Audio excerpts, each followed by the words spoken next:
दोस्तों, क्या आपको पता है कि जू इंसान के बालों में क्यों रहती है और ये बालों में जीवित कैसे रहती है, और जू को खत्म करना इतना मुश्किल क्यों होता है, और जू आखिर सिर तक पहुंचती कैसे है और इसे कैसे हटाया जा सकता है। आज हम जू के जीवन चक्र से लेकर उससे संबंधित कई रोचक तथ्य आपको बताने वाले हैं, तो वीडियो को बिना स्किप किए अंत तक जरूर देखिए। जू, जिसका नाम सुनते ही हमारे सिर में खुजली होनी शुरू हो जाती है। बचपन में आप में से कई लोगों को जू की समस्या का सामना करना पड़ा होगा। जू को बहुत से लोग लीक भी कहते हैं, लेकिन असल में दोनों बहुत ही अलग अलग होते हैं। जू के अंडों और उनके बच्चों को लीक कहा जाता है। यदि किसी इंसान के बालों में जू हो जाए तो खुजली करते करते उसका बुरा हाल हो जाता है। वो रात को ठीक से सो नहीं पाता है, उसके बालों से बदबू आने लगती है और अन्य लोग उनसे दूरी बनाना शुरू कर देते हैं। जू असल में दो प्रकार की होती है, एक वो जो इंसानों और मेमस के बालों में पाई जाती है, और दूसरी पक्षियों और अन्य जीव जंतुओं की बॉडी पर रहती है। जू का साइंटिफिक नेम पेडिकुलस ह्यूमनस है। बालों में पाई जाने वाली जू को पेडिकुलस ह्यूमनस कैपिटिस कहते हैं। आसान भाषा में इसे शकिंग लाइस भी कहा जाता है, यानी वो जू जो खून चूसती है। वहीं शरीर पर रहने वाली जू को बॉडी लाइस या फिर बाइटिंग लाइस कहा जाता है। ये जू खून चूसने के बजाय चबाती है।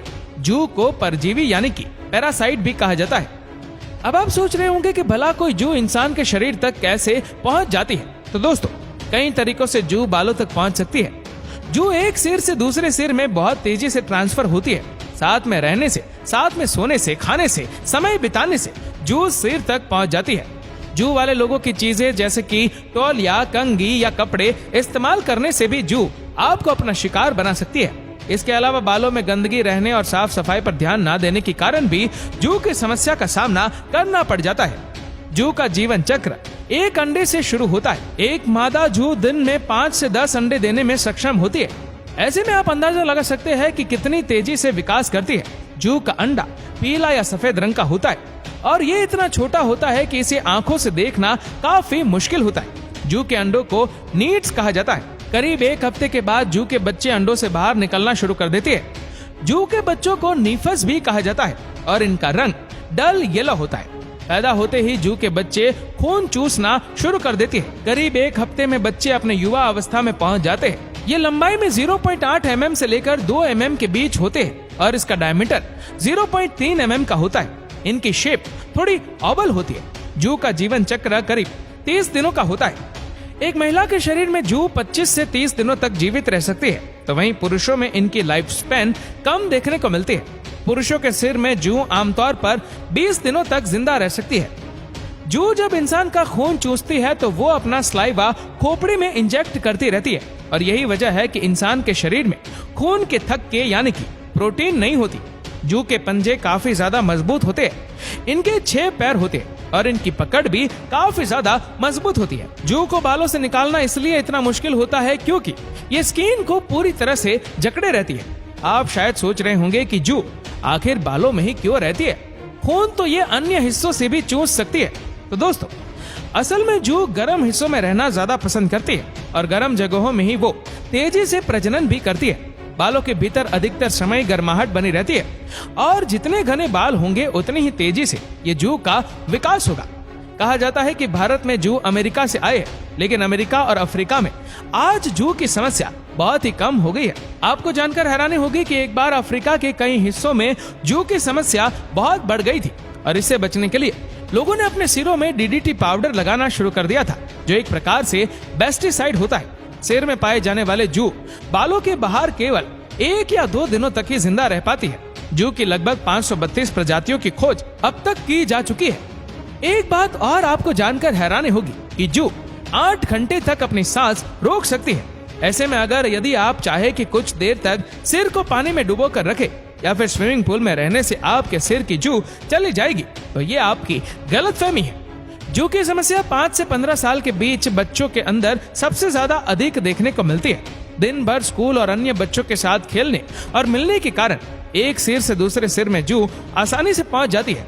इस उम्र में बच्चे, खास तौर पर लड़कियां, अपने बालों का भी ठीक से ध्यान रखना नहीं जानती है और इसीलिए जू के निशाने पर आसानी से आ जाती है। जू को सिर से खत्म करना इतना आसान नहीं है जितना कि लगता है। आप चाहे अपने सिर को पानी में भिगो ले, साबुन से धो ले या फिर कुछ और तरीके अपना ले, ये आसानी से सिर से जाती नहीं है। जू होना कोई बीमारी नहीं है, बल्कि एक सामान्य सी प्रक्रिया है। साथ ही जू होने से इंसान के स्वास्थ्य पर भी ज्यादा असर देखने को नहीं मिलता, लेकिन जू होने के कारण इंसान दिन भर बेचैन रहता है, उसके बालों में खुजली होती रहती है और रात को ठीक से सो नहीं पाता है और उसके बालों में से बदबू भी आने लगती है। जिसके सिर में जू होती है, कोई भी उसके आसपास रहना या बैठना पसंद नहीं करता है, इसलिए सिर से जू को निकालना बहुत जरूरी है।